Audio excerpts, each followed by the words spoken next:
జై శ్రీకృష్ణ. అందరికీ శుభోదయం. ధనుర్మాసంలో 24వ రోజు గోదాదేవి మనకు అందించిన 24వ పాసురం.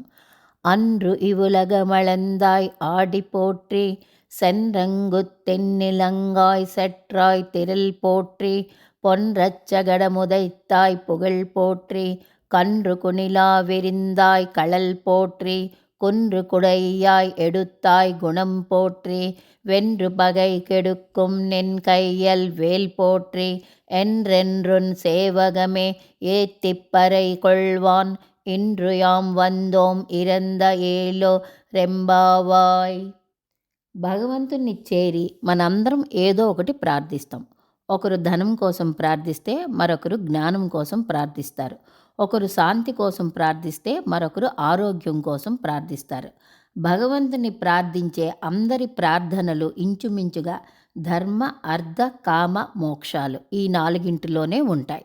కానీ నిజమైన ప్రేమ, భక్తి పరమాత్మపై ఉన్నవారు ఏమి కోరుకుంటారో ఈ 24వ పాసురంలో ఆండాళ్ తల్లి అది కోరుకుంటుంది. ఈ పాసురానికి విశేష పాసురం పోత్తి పాసురం అని కూడా అంటారు. పోత్తి అనే పదం ఈ పాసురంలో ప్రతి వాక్యంలో కనిపిస్తుంది. పోత్తి అంటే మంగళాశాసనం అని అర్థం. అంటే మంగళములు కోరుకొనుట. పరమాత్మను దర్శనము చేసుకోవడం వలన అంతిమ ప్రయోజనం ఏమిటి అంటే మంగళాశాసనం. గోపికలు స్వామికి మంగళం పాడటం కనిపిస్తుంది ఈ పాసురంలో. ఆండాళ్ తల్లి స్వామికి ఆ సైనా మందిరం నుంచి బయటకు రమ్మని ఆహ్వానించి సింహాసనమును అధిరోహించమని ప్రార్థించింది.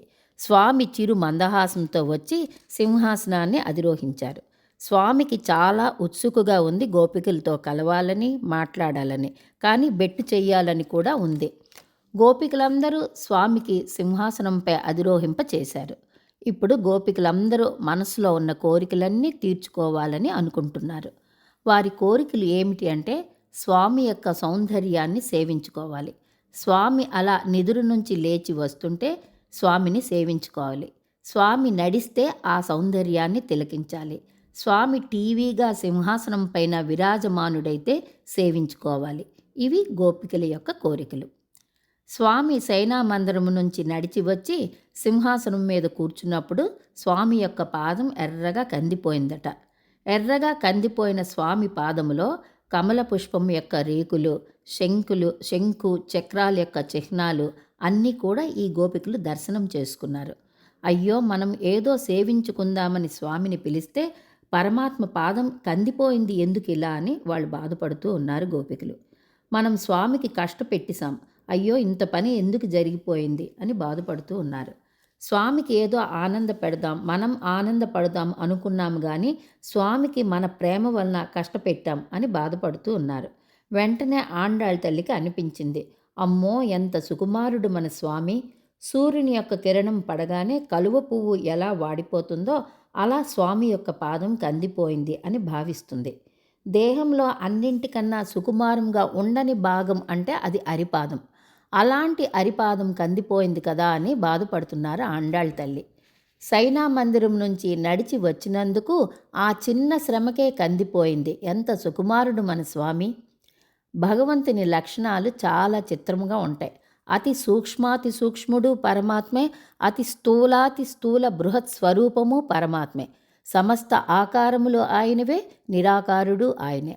అండపిండ బ్రహ్మాండములన్నీ తనలో పెట్టుకున్నవాడు ఆయనే. ఒక్క క్షణం అక్కడి నుంచి ఇక్కడికి కదిలి వస్తే కందిపోయింది ఆయన పాదమే. ఆండాళ్ తల్లి స్వామి పాదం కందిపోవడం చూసి అల్లాడిపోతుంది.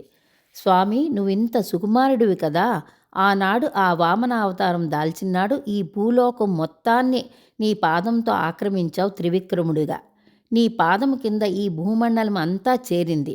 భూమండలం మామూలుగా ఉండదు కదా, అనేక పర్వతాలు, సాగరాలు, నదులు, ఇళ్ళు, భవంతులు ఉంటాయి. భూమి అంతా ఎగుడు దిగుడుగా ఉంటుంది. అన్నింటి మీద నీ పాదం మోపావు. అప్పుడు నీ పాదం ఎంత కందిపోయి ఉంటుందో స్వామి. ఆ దేవతలకు కాపాడడం కోసం, దేవతలకు సంపదలు ఇవ్వడం కోసం నీ శరీరం ఇంత కష్టపెట్టుకున్నావు. సకల చరాచర సృష్టి మొత్తాన్ని ఒక్క క్షణంలో పెరిగిపోయి ఆ పాదంతో ఆక్రమించడం ఎంత కష్టం. శరీరాన్ని వ్యాకోచించడం అంటే మాటలా?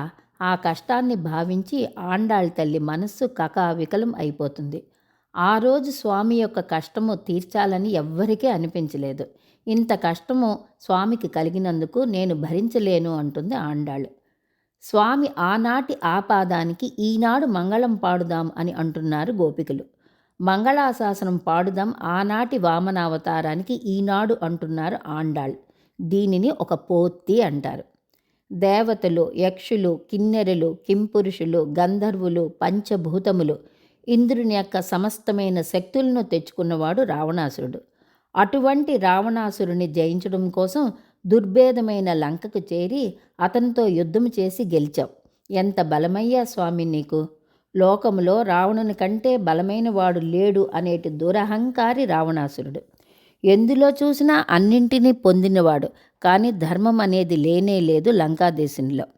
కానీ ధర్మమే లక్ష్యముగా పెట్టుకున్నవారు రాములవారు. అటువంటి దుష్టుడైన రావణాసురునికి సంహరించాలని రామసేతు నిర్మాణం చేశావు. వానర మూకలకు శిక్షణ ఇచ్చావు. వారందరినీ కూడా ప్రేమతో గెలుచుకున్నావు నీ జట్టులో. వారందరితో కలిసి కాలి నడకతో లంకకు చేరి రావణ సంహారం చేసిన నీ బలమునకు మంగళం. ఆనాటి రాముని కష్టానికి ఈనాడు ఆండాళ్ తల్లి మనస్సు బాధపడిపోయి మంగళాశాసనం చేస్తూ ఉన్నారు. 21 రోజులు బాలునిగా నువ్వు ఉన్నప్పుడు శకటాసురుడు అనే అసురుడు అక్కడ ఉన్న శకటములోకి వచ్చారు. ఆ పిన్న వయసులోనే ఆ అసురుని యొక్క కాళ్ళు ఊడదీశావు. అటువంటి నీ యొక్క కీర్తికి మంగళం. వత్సాసురుడు అనే అసురుడు ఒక లేగ దూడ రూపంగా వచ్చాడు. వృక్ష రూపంలో మరొక అసురుడు వస్తే ఏకకాలంలో వారిద్దరినీ మట్టి కరిపించావు స్వామి. అటువంటి నీ గుణమునకు మంగళం. సదా నిన్ను కాపాడే వేల్ అనే నీ ఆయుధానికి మంగళం. నిన్నే కాదు, నిన్ను కాపాడే నీ ఆయుధానికి కూడా మంగళం.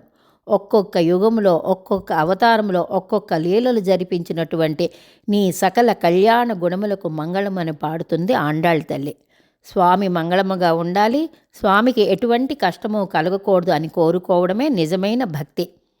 పరమ భక్తాగ్రేస చిత్తము కలిగినటువంటిది ఆండాళ్ తల్లి. సకల అరిష్టములు తొలగి అటువంటి భక్తి మనందరికీ కలుగ్గాక. ఈ పాసుర సేవనం చేత మనందరికీ శుభమంగళము కలుగ్గాక. లోకానికి శుభాన్ని చేకూర్చేటటువంటిది ఈ శ్రీవ్రతం. ఆండాళ్ తిరువడిగళే శరణం.